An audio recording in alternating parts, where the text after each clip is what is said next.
Hello, and welcome to A Dose of Wellbeing, the Pharmacist Support podcast. I'm your host today, Danielle Hunt. I'm the Chief Executive at Pharmacist Support, the profession's independent charity. We're delighted through the podcast to bring you inspiring stories and expert insight to enhance your wellbeing. This podcast is all about you, our pharmacy family. Today, I'm delighted to be joined again by Melissa Cochran, our Wellbeing Senior Development Manager, to talk all about the impact of connection on our mental health and wellbeing. And I think in today's society, this is a really interesting topic, so I'm really looking forward to this one. But before we start, I must thank the team at pharmacyshows.co.uk who have kindly sponsored this podcast, and their sponsorship is enabling us to further support our mission to support the wellbeing of our pharmacy family. So I'm really excited about today's talk, Melissa.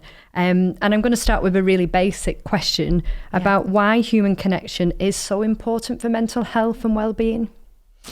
Well, it's interesting that you ask that simple question because it is, I think, a part of our biology and a part of our evolution. So if you think about human beings over the centuries, we've lived in small groups, we've lived close together, we've relied on each other for food and warmth and safety from predators or weather or whatever else.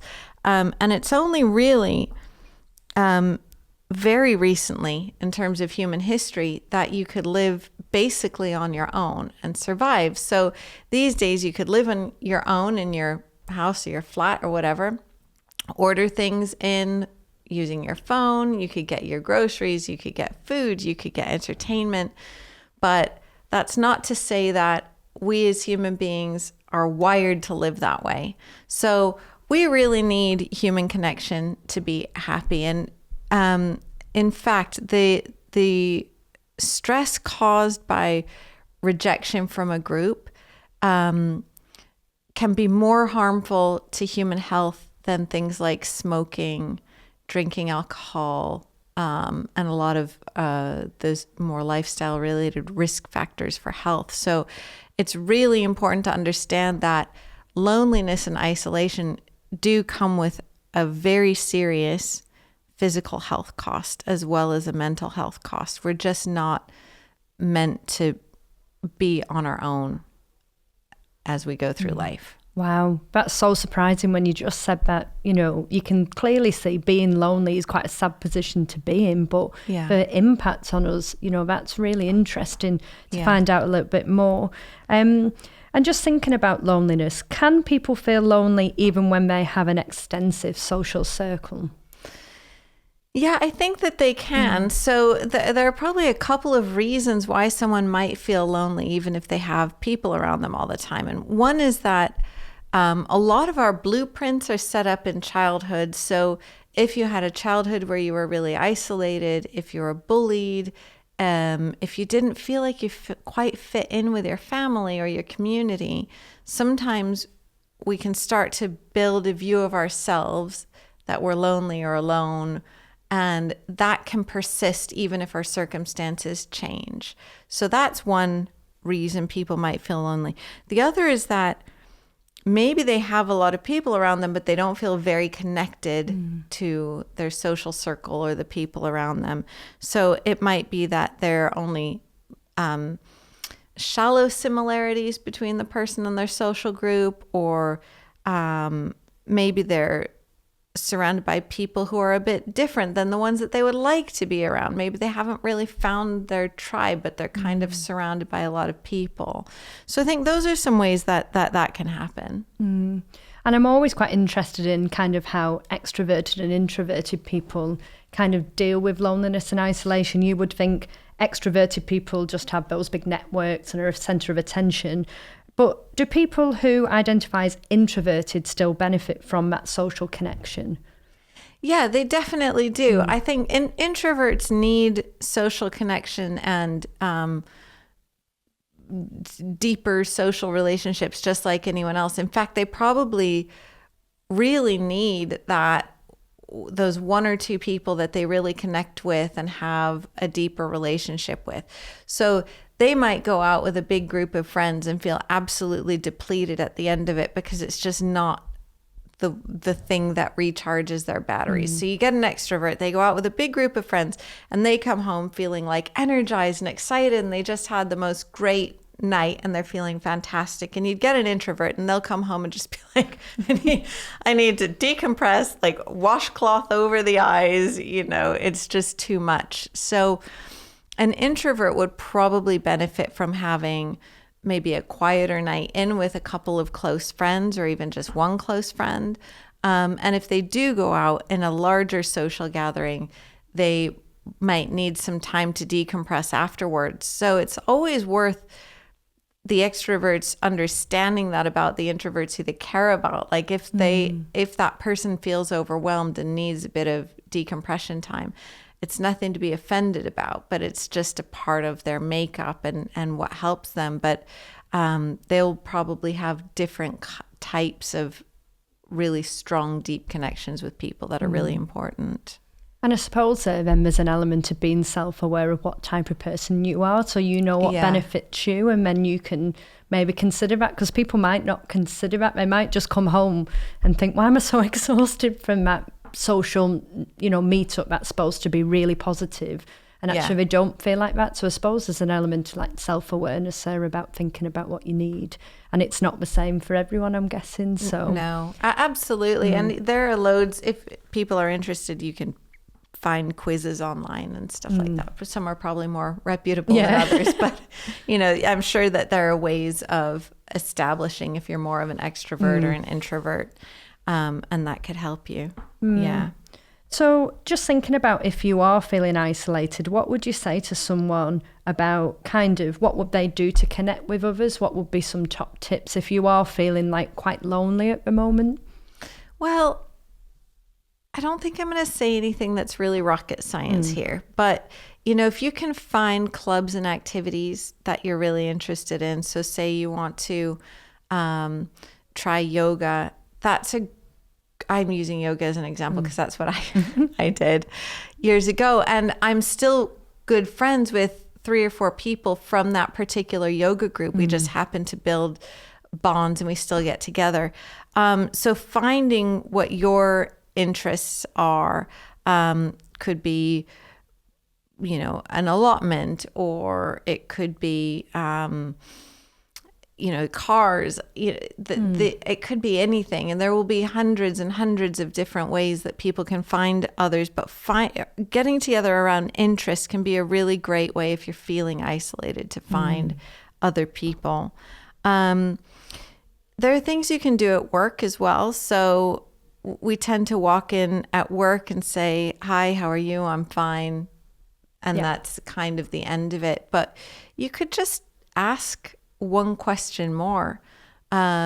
So say, someone has a daughter, you might say, oh, and how's your daughter doing? Or what was it like getting into work this morning? Or did you do anything this weekend? So just trying to take it a little bit further can be really helpful.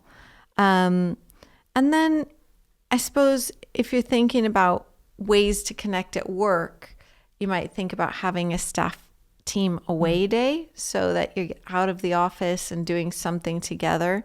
You might think about building some sort of connection into team meetings, or even after team meetings. You might say everybody stay and have lunch together. We've done that at the charity before, which it's a really nice way of getting people to build those bonds. And I think it's really important for leaders to lead by example. So showing that it is okay to have those conversations at work and not expect people to just focus 100% on work the time that they're in the workplace, to allow these conversations to happen and recognize the value in them is really important. And then outside of work, I think it's just about making sure you find time for friends and family as well, because it's very easy to get busy. We live in a society that values busyness. We can be busy all the time, but deciding that, Sunday mornings are your time to, get together with your friends, or, you do Sunday lunch with your family, making sure you build things into your schedule and don't drop those things unless absolutely necessary is a really important one. I think that schedule is really important, because I definitely found, and I know some of my friends found, that definitely after the pandemic, everyone felt like it was a little bit tougher to get out of the house and do things. And you find yourself making those excuses, oh, well, I've been to the office all day and I don't want to go out again. But I think if it's scheduled and you know, it's in the diary, it's harder to make up that excuse, isn't it? So I think that's such a great tip. So technology, we can't talk about connection and not talk about technology, because it has really influenced how we connect with each other.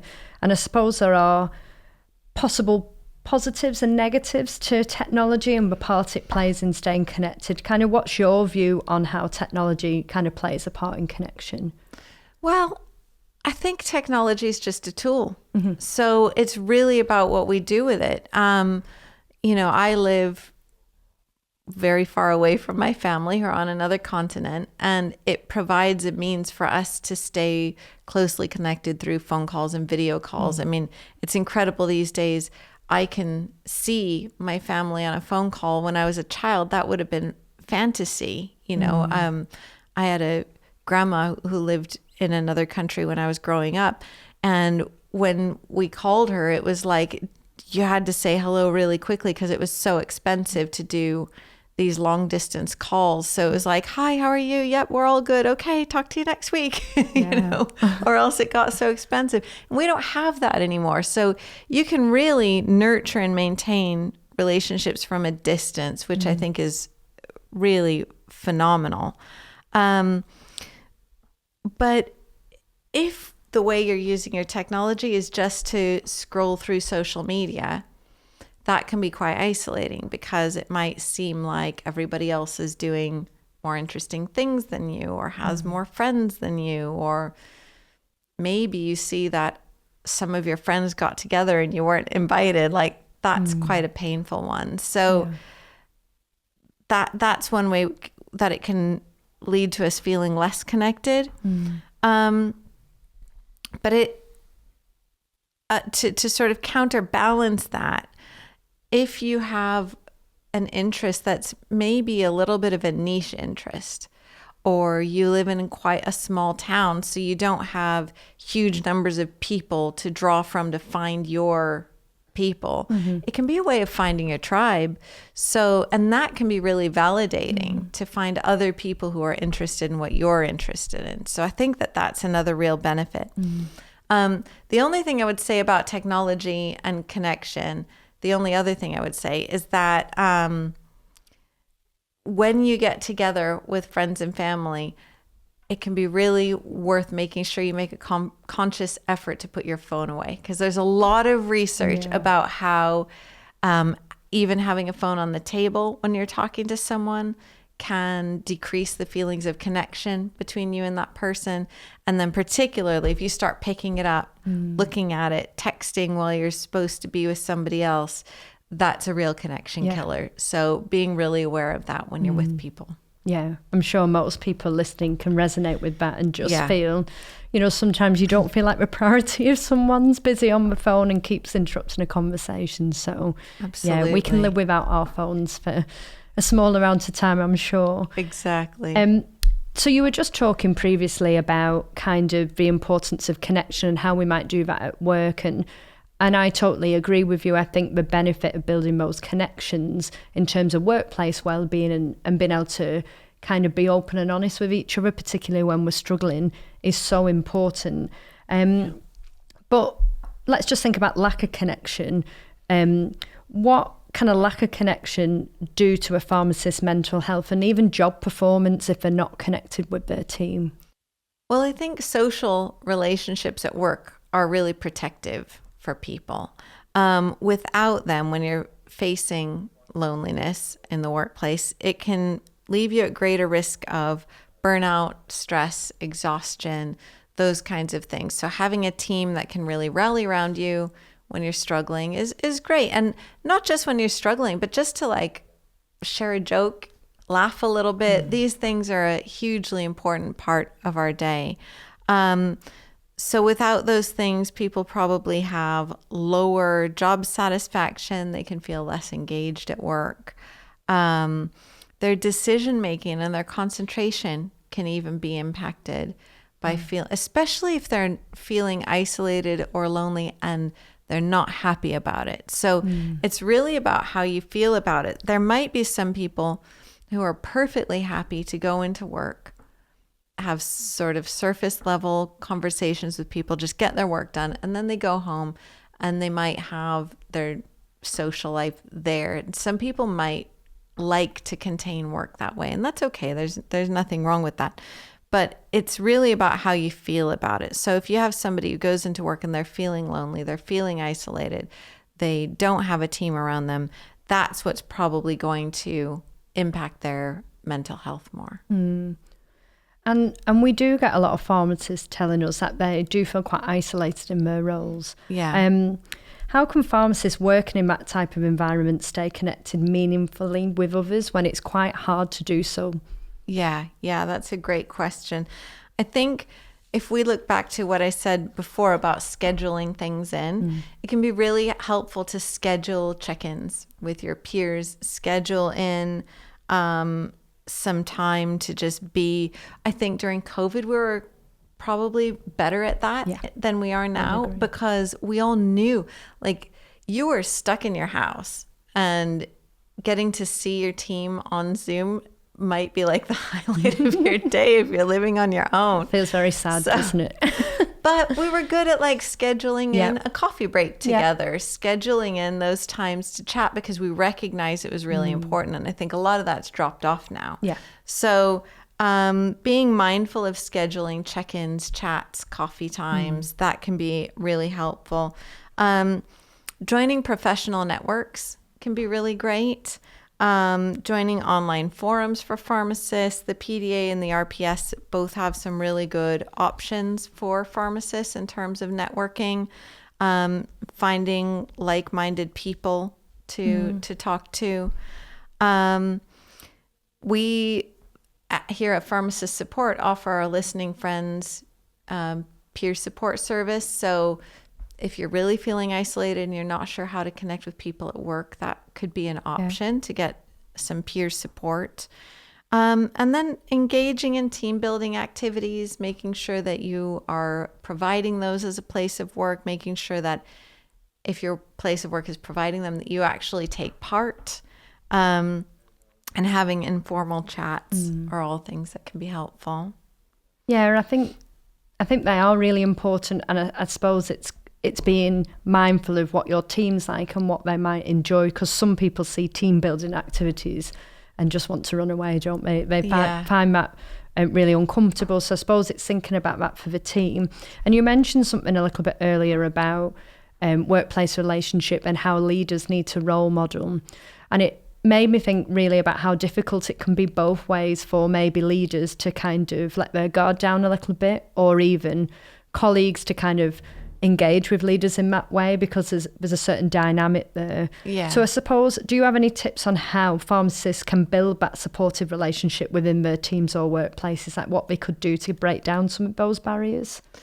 Yeah, I think we can go to the basics of communication. So really practicing active listening, maintaining a sort of kind, warm, and empathetic tone with people, asking those questions. So as a leader, you can ask some questions. And if other people ask you a question, you can, I'm sure you don't want to tell them your life story, but you can open up a little bit and share something about maybe a great book you've read or a film you saw on the weekend. Like, there are things that you can do that might not feel uncomfortable, that open up that conversation. And then again, I think some of the things we talked about before, participating in well-being activities together can be really good. We did an away day recently, didn't we, Danielle? We got the whole team and we were out in the woods. And that was really great because people were not dressed for work. They weren't thinking about work. I thought it was really good for us as a team. So if you can break out and do something really out of the ordinary, that can be really helpful. Recognizing and celebrating team achievements is really great for building supportive relationships and showing people that you care and that you value them, that you notice them. And we do have a page on our website that people might be interested in called Building Positive Workplace Relationships that could give some more ideas. That's great. That's really good. And I suppose as a team, it's our responsibility to kind of watch out for the rest of our team. So what are some of the signs that an individual who is struggling with loneliness or disconnection may be showing, and what can we look out for as colleagues? Yeah. So I think you're looking out for someone who's withdrawing, seeming to self-isolate. You might think that if someone's starting to feel isolated, they would reach out for people. And some people do, but some people actually further self-isolate because they're feeling bad and their instinct is to just withdraw into themselves and go into self-protection mode. So it could be that someone who's self-isolating is actually quite lonely and could benefit from someone reaching out to them. And of course, counseling and peer support can be helpful if you can offer that as a place of work. We also offer both counseling and peer support as a charity to pharmacists, students, and trainees. And you can equip staff with the know-how to reach out to someone who's struggling. You might talk about it as a team at a team meeting and say, what can we do if there's someone in our team we're worried about, and normalize some of these conversations, maybe do some role play, really make people feel confident to look out for each other and approach someone to see if they're okay. That all sounds great, Melissa. So there may be some people listening today who some of this really resonates with them. They think, actually, I am feeling a little bit disconnected and I want to take a step to start to feel a bit more connected. What would be your top tips for someone feeling a little bit lonely and isolated? I would say that the hardest part is taking that first step. And sometimes you just need to push yourself to do something and you're not sure what the outcome's going to be. And that can be really kind of scary, but just take that first step and see where it leads you. And you might have to take that first step a couple of times. You might not get the result the first time, but, finding an area of interest, finding a gathering, if you're at work, finding someone who seems like a nice person or someone you would like to get to know a little bit better, and taking a risk to talk to them and ask how their weekend was.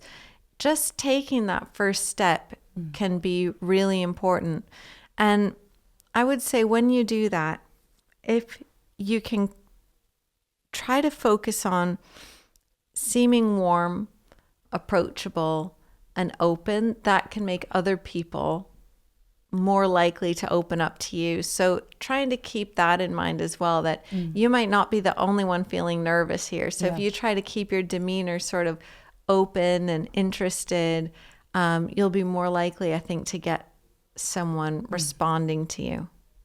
That's excellent. Thank you. And you mentioned our peer support listening friend service, and I think that's a really great service. And I know people who's used that before, who's felt isolated and maybe just want to talk through their next steps, maybe talk to, a fellow pharmacist about why they're feeling isolated. And that can sometimes help you take the next step as well, to kind of say to that person, I'm going to join a group on a Monday doing X, Y, or Z. And I suppose it's that little bit of accountability then. So information about that service is on our website for anyone listening who's interested. But Melissa, I thought that was really interesting. And I was really shocked actually about the impact that lack of connection and loneliness can really have on not just our mental health, but kind of the physical health. Like it's really important. So thanks for giving us some top tips. If you're interested in what we talked about today and finding out more, we have tons of information on wellbeing on our website. We have videos, online content. There's a vast amount of online workshops that you may be interested in, particularly one called Live the Life You Want to Lead. So please go on our website and check that out.